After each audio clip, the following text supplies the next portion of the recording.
let me introduce our speaker today, Robin Pokorski from the San Fernando Valley. So involved with garden clubs for a number of years. She's been the past president of the California Garden Clubs, involved even at the national level with all kinds of things. I'm not going to get it all right if I try to say all the background. But really what people know Robin for is when you're around Robin is you have a lot of fun. And she's always coming up with some type of good-humored way of getting a point across or just livening up a group for a meeting. And so for those of you who don't know, the reason I got into gardening was to educate kids because I was a ringing circus guy. So I really like to have a lot of fun also. But Robin's passing out a handout on how to organize the community, some of the best practices, and some things she's going to talk about, and then we're going to have Robin come right up. Robin, you ready? I am.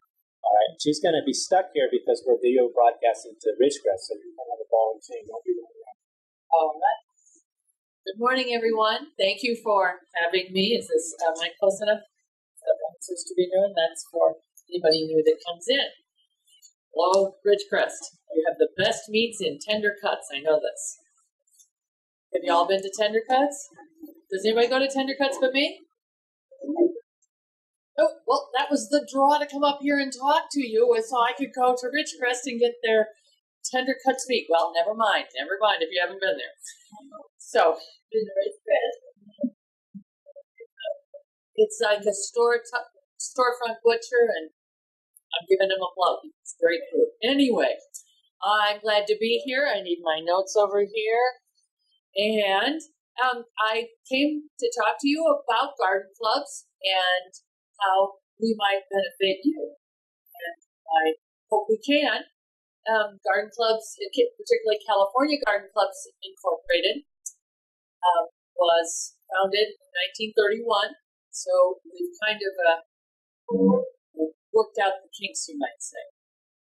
I served as its president from 2007 to 2009. So that's my credentials. I always tell people in my workshops, make sure you tell your audience what your credentials are so they know why they should even listen to you. And now I have to be funny. Yes, thank you, Paul. I'm not sure I'm ready for that. Well, so California Garden Clubs, and I'll call it CGCI, California Garden Clubs Inc. CGCI has been around for a number of years. We are the largest federation in National Garden Clubs, which is our parent organization, and that's the largest volunteer gardening organization in the world. So if you get organized and you join CGCI, you are joining the largest garden club in America, basically.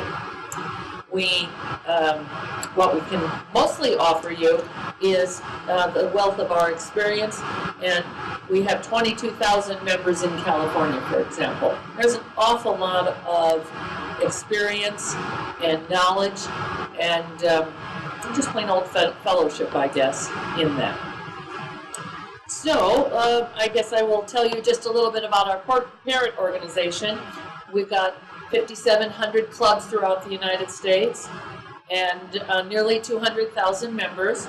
We're in all 50 states and the District of Columbia, and we're divided into 8 regions. The regions are just geographical. Ours is the Pacific region, and it includes the 8 western states, including Hawaii and Alaska.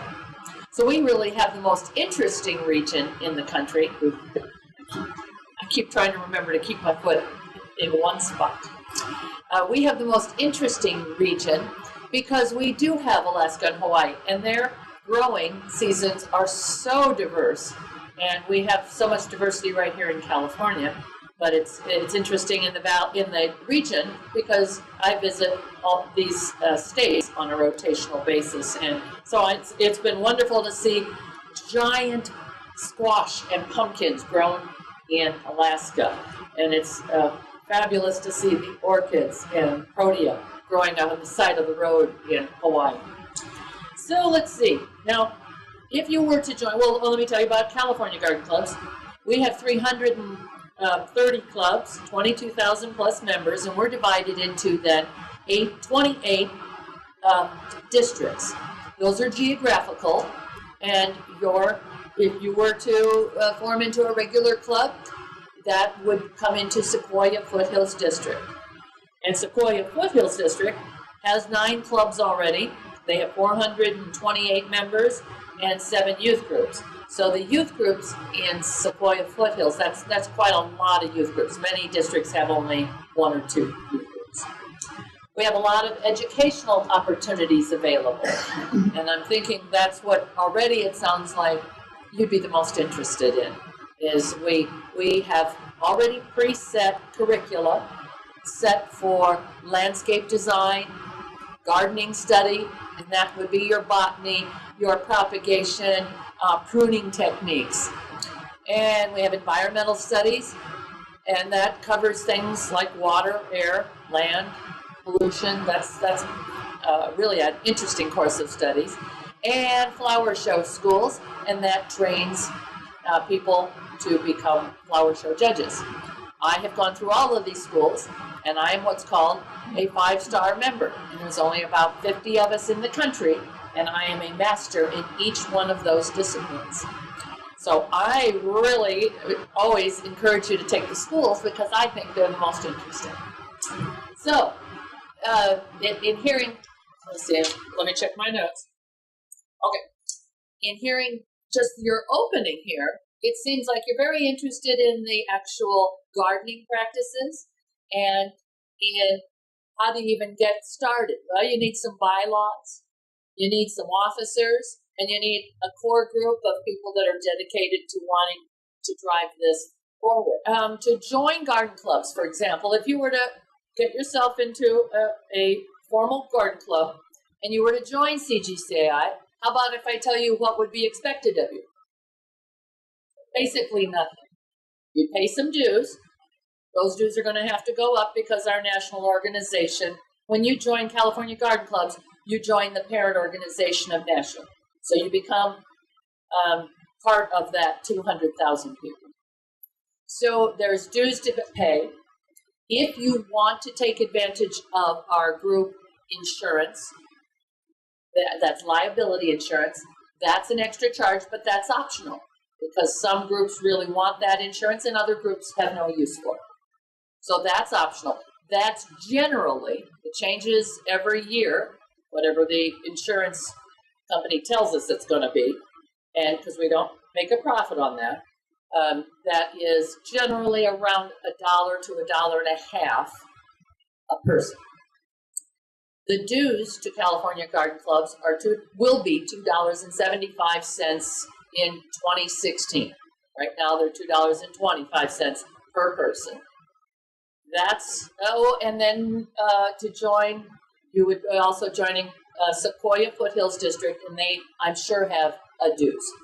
That's probably $1 or $2 a person. Which, see, that tells me, that's why I sleep well every night when I go to bed, because this is pretty much all I do is garden club. I do garden club about 60, 70 hours a week. And to me, we are such a force for good. And when I imagine how California would look without garden clubs in it, it's amazing. And I'll tell you a little story about Arbor Day. When do we celebrate Arbor Day in California? March the 7th in California. Let's make sure the forest ranger knows that. March the 7th, which is also Luther Burbank's birthday. And that's how we commemorate his birthday, by naming Arbor Day. The last Friday in April is National Arbor Day, so that was good. You're good on that. Yes, that's right. So, but I will tell you a story about Arbor Day. My club, who's called Southern California Garden Club, we're a little bit bigger than you. We have about 80 people come to a meeting every month, and we've got about 130 people. That's in the San Fernando Valley, where I come from. We plant a tree every year for Arbor Day, at least one tree. And my town, actually San Fernando, not the valley, but actually town of San Fernando is pretty small. And my mom and I, for years, every morning, walked around our local recreation park. And then the Metrolink came through next to the park. And there was nothing but a chain link fence there and dirt. Weeds didn't even grow there. It was so barren. There was no water there. And so as I was president of the club at the time, and I said, say, why don't we start to put our Arbor Day trees on this long stretch of Metrolink tracks that is adjacent to the park. And I thought, if we started up here at the north end and every year put one tree in 25 or 30 years, longer I suppose, we could reach the end of what I could see. So we agreed to do that. That was where our first tree was going to go. I called the Parks and Rec Department in San Fernando and I said, I'd like to start planting trees along that barren stretch. Can we do that? Why, yes. And you know what? How many trees are you going to put in? And I said, well, just one. That's all we can afford. Well, we've got some trees in our tree fund, the Park and Rec guy said. And he said, so, Yoli, would you mind counting for me? That's one tree from the garden club. Will you count that? Okay. Now the Park and Rec guy said, I got 2 trees in my tree bank. How about if we add those? Thank you. Yoli's keeping count over there. So my mom was in the women's club, and I said, look, wow, they've got lots of money in women's club. Can't they pop for a couple of trees? Well, yes, they could. 2 more trees. So as March 7th, which we all know now is Arbor Day in California, as that approached, I called the Public Works guy, and I said, hey, how many trees do we have, Yoli? 5. I said, we've got 5 trees. Would you please dig our holes for us? Because most of us are a little too old to be out there digging in some real, just hard-packed dirt. Why, sure. Well, he called me back late in the afternoon. He said, you know, I was thinking about your trees and your garden club trees. You know, we're taking out 24 trees across town, and we were just going to chip them. He said, but if you want, I'll actually transplant them to that area if you'd like. 24, I hope I'm not getting past your fingers and toes. Yeah. And so that Arbor Day, we planted how many? 29. 29. You're not the treasurer, are you? Good. We planted 29 trees that Arbor Day. And 2 of them we lost over the years, but the city of San Fernando dutifully promised and followed up by watering those trees every week. And now I walk that same circle, that same square around the park without my mom, unfortunately. But now every single morning, I am not seeing those tracks because that entire area has grown. That's been about 10 years. And every single morning I look at that and I say, think what the garden club did. Did I do that? No. I was just that first little pebble that started down the hill. And look what was accomplished when a garden club involved other groups and their city.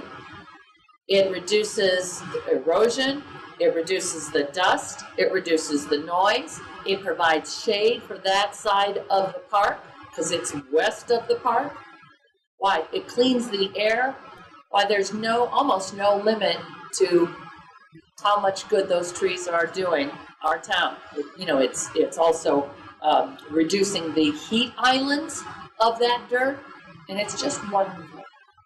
And so that's what you can be a part of when you join with other garden clubs, because you get ideas, you get help. I understand Donna Thomas is going to come. And, she's got a wealth of information. She will be so interesting.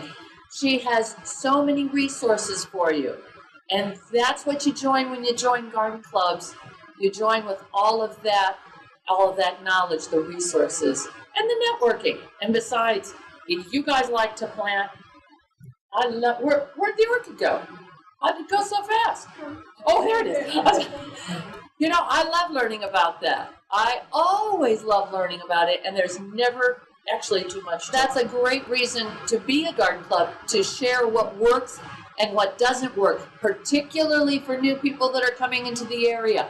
what if a whole bunch of us come up from San Fernando? You may not want all of us, but what if we all come up here? I would not necessarily know how to garden in your climate.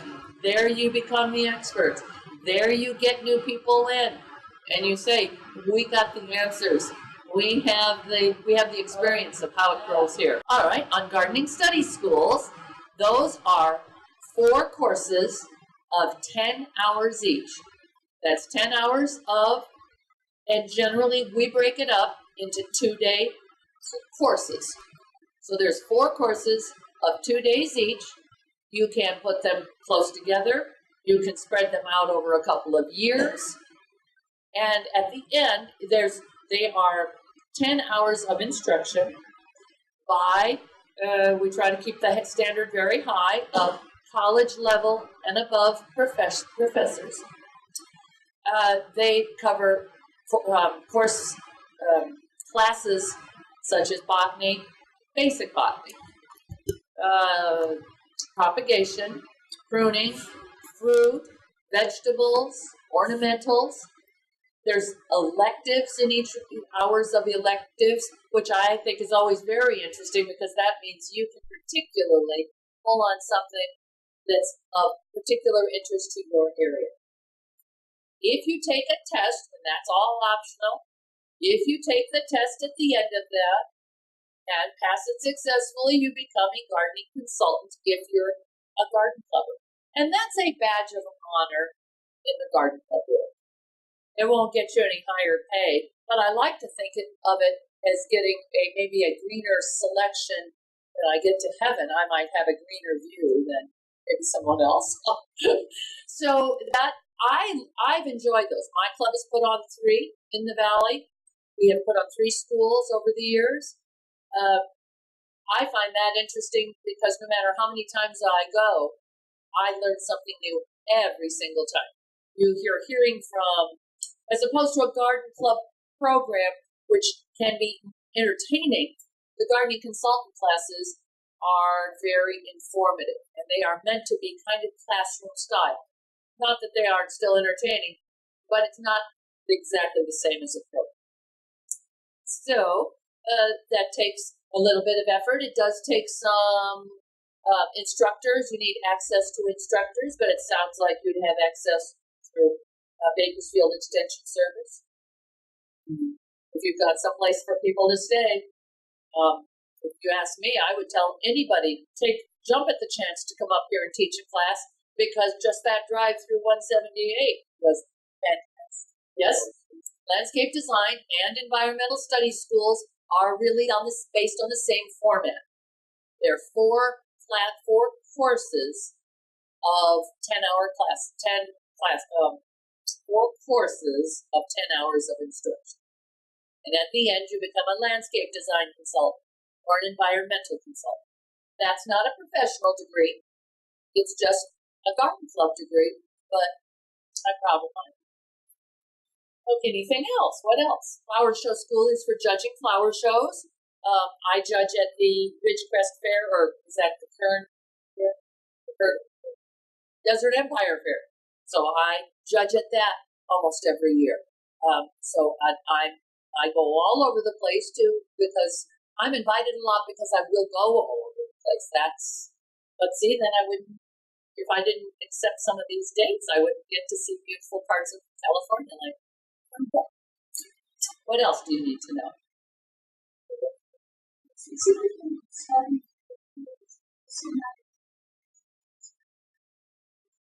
No, there's no number of members that's needed.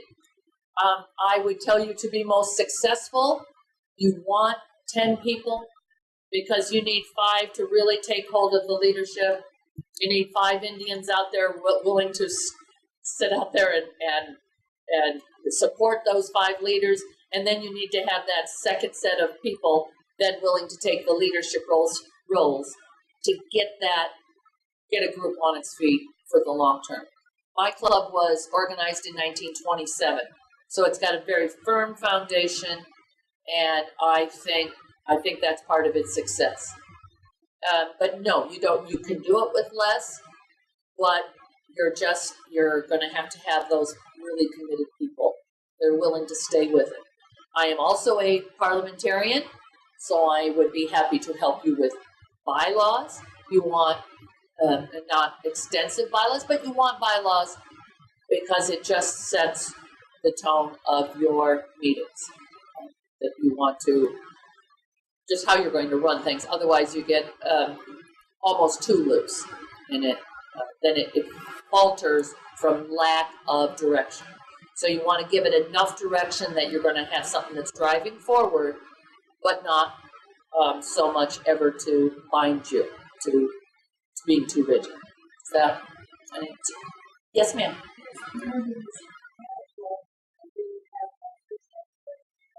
Yes, yes. Now mine is a big club. So I will tell you that mine has a president and 3 vice presidents. One takes care of membership, one takes care of programs, one takes care of our flower show, because we hold a flower show every single year. Then we have a treasurer, a secretary, a corresponding secretary who we are kind of trying to find a job for now, because everything has gone so electronic that kind of the corresponding secretary's jobs that's a very old-fashioned office now that was created probably back in the 20s, and well, I know, I'm sure it was created before that, but that came into garden clubs at that time, and when everything had to be done by note. And now we're, like our newsletter is solely sent email. I guess actually that's not true. We have snail mail for anybody that actually requests that. But we don't have a job for them yet. But that and a parliamentarian, and that's the officers that we have. A lot of clubs function on a president and a recording secretary, treasurer, and one other person to just help either back up the president or do programs, or I will caution you guys to make sure you keep your jobs very simple. Don't load up the president with all the work, because who's going to be the second president? Always be looking down the road. You want to look for longevity.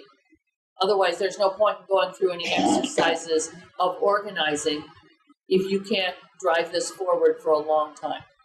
So divide those jobs out, and so that more people are involved, and there's not so much on any one person's shoulder. Affiliate groups are often those groups that want, the unattractive way of putting it is they want to be advertised on our website. So we've got things like an Iris Society.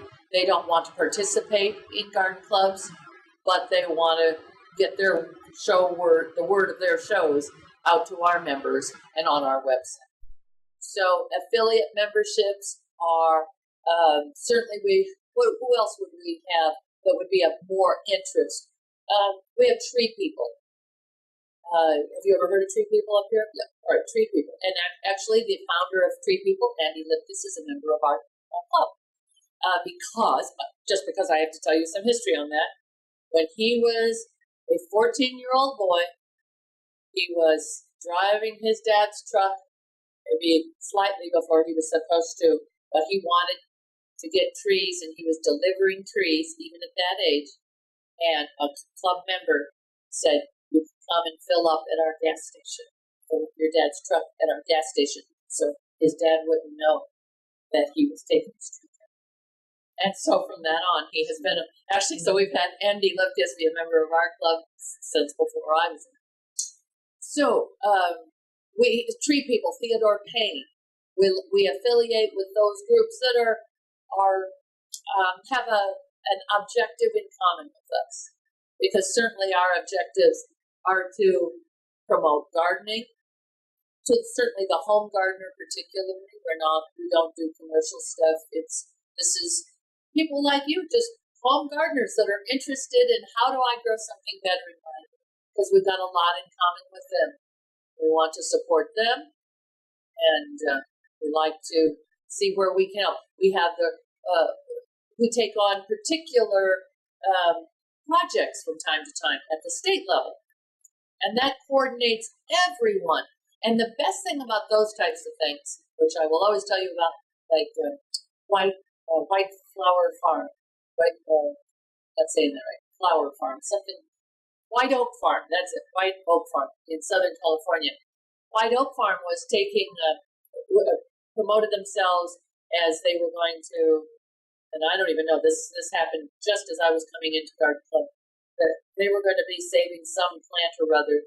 And so the garden clubs in Southern California were actually pretty generous with giving them money. And the owners took that and left the area. So from then on, that was the last of those kind of projects we took on. From then on, we vet those projects very carefully. And I would say that's one more of a benefit. It's kind of a side and an undercover benefit to being associated to the State Garden Club Federation, and because they do vet projects.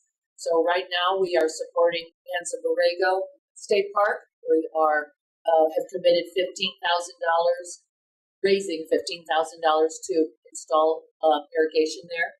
We are, I don't think we have a dollar limit, but we have a 5-year project with the Golden Gate Conservancy group to plant lupin to save the mission blue butterfly in the San Francisco area. Those are projects that I feel very good about. And we have, there'll always be a little contest, count the number of jelly beans in the can or something, and then somebody will give $100 to that project in your name.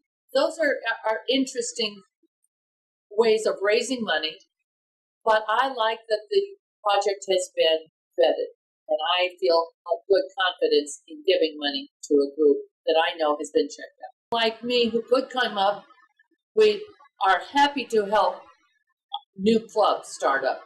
I mean, and if you ask me to come up through that 178 Canyon, I will come up here as often as you want me to come up. What I find at the district level, which is going to be, I recognize that your guys are going to have additional challenges than, for example, the San Fernando Valley, where we have 9 active clubs in the valley itself. I don't know how big the valley is, but it's probably not more than 20 miles wide, and we can all meet very easily. We meet for district meetings 3 or 4 times a year, and at that, we do say, we've got this David King that Paul mentioned, a fantastic speaker, very well versed in gardening and gardening practice, actually getting his hands dirty. We got his name, and we were able to share that with everybody, and I'm thinking lots of the garden clubs will be having him for different topics, but that's that networking that I think is so valuable. Areas need to do it, because rather than everybody trying to struggle along with their core group of 8 people, trying to, then they work more at how do we find a president, who's going to be secretary this time, instead of a bigger group, and you've got some leadership assured for many years, then you start to move past just the administrative part, and you start to go out to make a difference in your communities. And that's why we all join. We don't join to come to another meeting. We join so that we make a positive difference, so that we learn. Certainly it all comes back to wanting to learn how to garden better, too, and care for our land better. And so I love garden clubs. I will always say, join a garden club. But I do recognize out here it's a little bit tougher for you guys. You're pretty much farther away. But if you were to join and you visit a district meeting, a Sequoia Foothills district meeting, even if you guys go, a couple of you go once a year, you probably come away with a wealth of information. Certainly, my club, it doesn't actually hold any videos, but if we were to get some, we would be happy to share them with you. That's very common, and there are a lot of clubs that do have a video program library. They'd be happy to let. Really, when a group buys something, they would like to see it used more often. So they are happy to share that, and particularly you get connected to a bigger, older group. We love to mentor we would love to see more gardeners. So my club, I'm going to go back and tell them about you guys and say, we need to support them. What they need, that's what we want to see, what part we can play for you. But it does take that core group of people that are saying, I'm going to be here for a couple of years, 5 years, and really drive this group forward, because that's what you need. You need that driving force that says, I want to make this happen, and I won't give up after. All of the players in your group, in your area. So the Parks and Recs guy, and then get the second partner, the second one down, and get the editor to your newspaper. Make sure that they're on your side so that they are wanting to run articles. You need your name in front of people. To get membership, you want to put your name. Get yourself a logo, or get yourself some little catchphrase, a tagline for yourself, and get yourself your name on everything that comes out. Get little flyers. Put flyers everywhere. Try to get your business owners, any nursery, any kind of farm, anybody that has anything gardening related, get that owner on your side and get them in your group. I thank you so much for having me here. Paul, do you have anything else? Thank you so much for talking. Sure, my pleasure. A lot more going on than what I thought there was. So we have a video feed over to Ridgecrest, and I've been talking to the folks with the garden clubs about getting a gardening consultant class here. And so we have to look at the options. It's 4 classes. So we might have all 4 in Kern Valley, or we might have 1 in Kernville, 1 in Lake Isabella, 1 in Tehachapi, 1 in Ridgecrest. But by doing the video conferencing capability, we might be able to have students in different places where you don't have to travel. So we have to look at that as an option.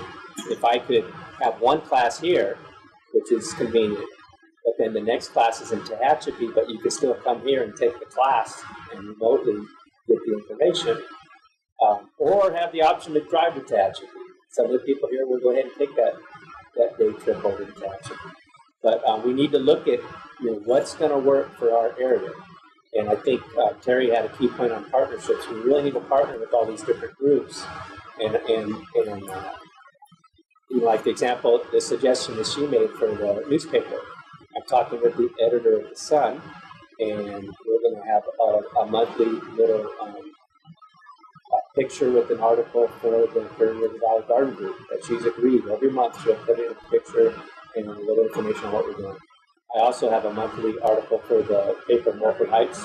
Did anyone see my first article? There was an article in there a couple weeks ago about, can you use your wood ash from your wood stove? Can you put that in your garden? Is that good for your plants, or is that bad? So we're gonna go ahead and wrap up this section. We're gonna still have some time to socialize. We have some food. We have a potluck.